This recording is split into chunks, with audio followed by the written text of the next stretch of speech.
আজকে খামার থেকে মুরগি নিয়ে যাবে, সব মুরগি নিয়ে যাবে আজকে মুরগি যাবে 1,20,000।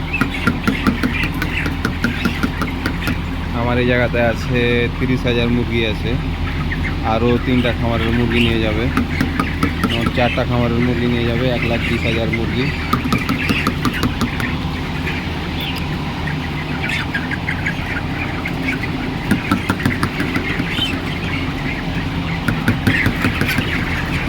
এখন খাবার চালালাম, এটাই শেষ খাবার। পরে এগুলা